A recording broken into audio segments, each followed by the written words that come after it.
My name is Ljuhar, CEO and co-founder of Vienna-based ImageBiopsy Lab, which is a global provider of musculoskeletal AI solutions.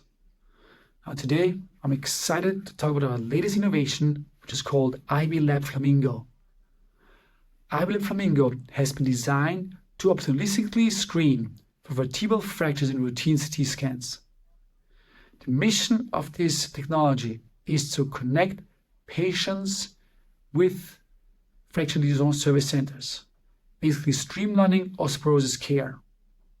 The seamless integration into workflows enables care providers to detect and triage patients affected by this disease.